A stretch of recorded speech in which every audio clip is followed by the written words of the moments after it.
Hi, and welcome back to Algebra. So today we have everybody's probably least favorite thing in the whole entire world of mathematics, story problems. Okay, so the book that we're working with here calls these applications, and that's really just a nice way of saying we're going to make you do story problems. And so I apologize in advance. You're not going to probably like this very much. Usually people are just not big fans of story problems. So hang in there. We'll try and get some tips. We'll do some examples to try and make them all work better for you. But you're gonna have to persevere through this. This will be interesting. All right. So applications. Here we go. So I have on the board here 7 steps that you can use to help yourself get through story problems. So I would recommend writing these down so that you can have them, because obviously I'm going to run out of room on my board really fast. I already did basically. So I can't keep these around while we do some examples after this. But anyway, here we go. Step 1, read the problem. That's always a good place to start. Ask yourself, what is it that I'm trying to find? Okay, that's going to be really important now at the beginning of the problem. It's going to help guide where you go with the problem. But also, it's going to be very important when we get to the end of the problem. We'll come back to that here in just a minute. Step 2, assign a variable. Okay, there are probably going to be 2 things that you don't know in these problems. Occasionally 3 if you're really unlucky, but probably 2. We can't work with 2 different letters right now. So we can't just say, hey, this one's going to be X and this one's going to be Y. That's not going to work very well for us. So we can't do that. So what we're going to do instead is we're going to say, okay, let's give the variable to one of those 2 things. And then anything else, step 3, we're going to try and write in terms of that same letter. And we'll look at some examples and we'll go through that. That's really going to be an important step. Step 4, probably move over here. Step 4, write an equation. Okay, this is the key step. If you get through step 4, it's going to be smooth sailing from there. If you can't get step 4, it's going to be pretty tricky sometimes. So that's the big step that we really have to be able to figure out. Step 5, once you have an equation, you're going to solve it. And then you're going to answer the question. So this is where we come back to what we asked at the very beginning. What are you trying to find? For instance, you might be trying to find the length and width of a rectangle. Well, when you solve your equation, you probably just only found one of those 2 things. Maybe you found the length. If you stop there, it's a very sad place to stop because you found the length. You're going to be really close to getting that width. So make sure that when you get to the end of solving your equation, back, make sure that you answer the question that's been asked. That's going to be really important. And then the last step that I like to throw onto my list of steps to solve story problems is just this. Do a gut check. Does my answer actually make sense? Sometimes I get some crazy answers out of story problems. You're trying to figure out how many people went to the movie theater and you've got 7.5. No, not happening. So, or maybe you're trying to find the length of a rectangle that I was just mentioning a second ago. If you get a negative number, probably not. Okay, so you want your answer to be reasonable. If your answer comes out reasonable, there's a decent chance it's right. But obviously, if it comes out completely weird, it's almost certainly not. So anyway, these are our steps. We're going to do some examples here, and I'll try and hit a variety of things for you. So hopefully you can really get started on story problems. All right, here we go. Okay, so our first example for story problems isn't really so much a story problem. These are what are called number problems. Basically, you're given a description of a number, some information about a number, and you're asked to go find it. So most people would consider these to be story problems. I don't, because I think of them more as a translation problem. We're having to translate a math sentence into numbers so that we can do the problem. So I have a couple of suggestions that I'll point out as we go through this, but these aren't usually too horrible. This one says the sum of 5 times a number and 6 is -4. Find the number. All right, so I'm going to call my number n. That's a great place to start. Define your variable, say what your variable is supposed to be. That's going to get you started. Step 2, now we have to write it. So we don't have anything else that we don't know. So we're not going to have to try and write anything else using n. But so now we're ready to write an equation. So for number problems, we have to try and figure out how to translate the words into numbers. So I'm going to look for some key words here when I go through this. I'm going to, first of all, find the word is, because is will always be my equal. Okay, so one nice thing you can do with the number problems is you can find is, think of that as your equal sign, and then use it to split the sentence up into two parts, before and after. So after the is here, I just have a -4. That's it. That means that I know that on one side of my equal sign, I just have a -4, and yeah, I realize that doesn't look much like a -4, so let's make it look a little more like 4. There we go. So then the second thing I'm going to do, now on this other side that I already have it on the board obviously, but let's see where it came from. It says the sum. A sum is an addition problem, or it's technically the answer to an addition problem. But what are we adding? 5 times a number and 6. So and here is connecting, is showing what's being connected in this sum. So what's being connected? The 5 times a number, 5 times my number, and 6.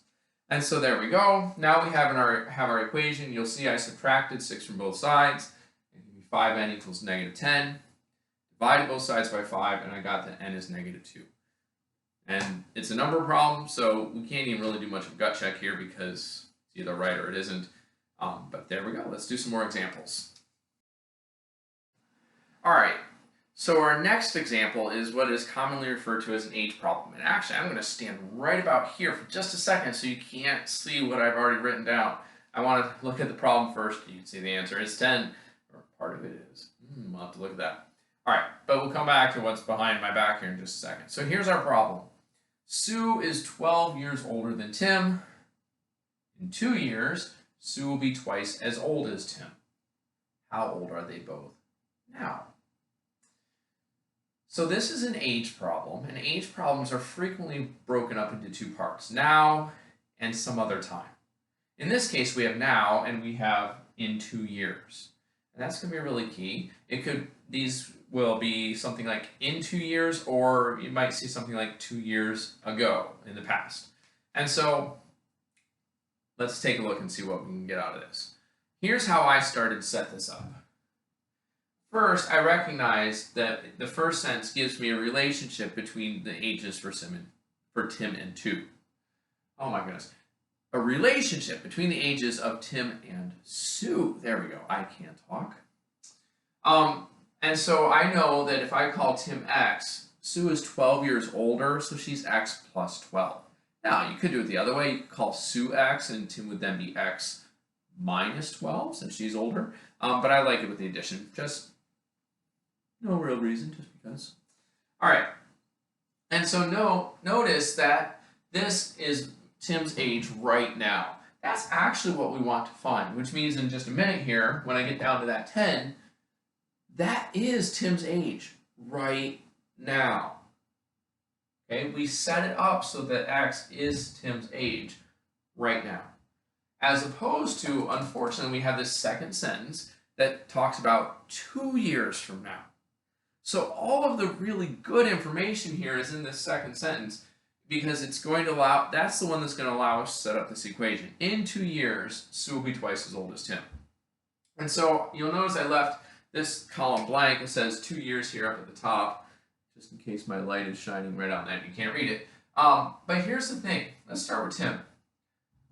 How old will Tim be in 2 years? Well, obviously 12, because we know how old he is right now, but we don't know that yet. In 2 years, Tim's going to be whatever he is now, plus 2. So since Tim is currently X, in 2 years he will be X plus 2. And since Sue is currently X plus 12, she will be X plus 14. You'll notice I just added 2 onto the 12, right? Because, for instance, as of the making of this video, I am 42 years old. In 2 years, I will be 44 years old. I just have to add 2. So there we go. That's kind of the basic setup here. And so now I go to that second sentence and I'm going to make this work. It says in 2 years, Sue will be twice as old as Tim. So I took Tim's age 2 years from now and doubled it. I put a 2 in front. Some people will try and put it over on Sue, but here's the thing. She's already older. If you put a 2 in front, their ages are not going to match. You have to double Tim's age to make those ages be the same. So I have 2 times Tim's age in 2 years is equal to Sue's age in 2 years. Because that's what we know in 2 years, she's twice as old. From there, I went ahead and solved it. I distributed my 2, got 2x plus 4 is equal to x plus 14. Subtracted the x, got x plus 4 equals 14, subtracted 4, and got Tim's age of 10. Now, don't stop here. Okay, we have Tim's age, and it's actually his age right now. Oh man, I don't have room here. But we don't have Sue's age yet, so let's kind of write this down here. Sue will be 10 plus 12, or 22. Sometimes people get really excited. They're like, I got an answer! And they forget to actually go back, and remember we had that step on our list. Go back and answer the question. Okay, if you stop there with 10, you're so close, but you just didn't quite finish it. So anyway, there's an age problem. Good luck with those. Let's do something else. All right, we're going to do one more example in this section. The good news, or bad news, maybe depending on how you look at it, is that the next section is more story problems. So you'll get more examples. All right. So Frank has $3.25 in dimes and quarters. If he has 19 coins, how many of each does he have? All right, so we have a problem here, dimes and quarters.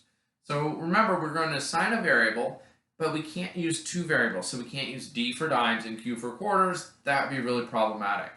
The 19, right there it is the key to that. So let's take a look at that part first, because we need to assign the variable and get that part set up before we get into my mess of an equation here. All right, so if I move over so you can see, I have dimes and quarters. I called the dimes D, because in this case, all I know is that he has 19 coins. Okay, I don't have anything here that says, he has 7 more dimes and quarters or something like that, where maybe I can just pick whichever one I want here to be the letter. But the key is that because he has 19 coins, whichever one I pick, so in this case the dimes to be D, the other one has to be 19 minus that. And you can see the answer to the problem here already, but the other one has to be 19 minus that. So for instance, if he had 5 dimes, well, there are only 19 coins. 19 minus 5 leaves him with 14 quarters. So we use that subtraction here because we know how many total coins he has. All right, so I have expressions for the dimes and for the quarters. Now, the nice thing about coin kinds of problems, and some others that we might see too, is that the $3.25 is going to set this up basically the same way every time.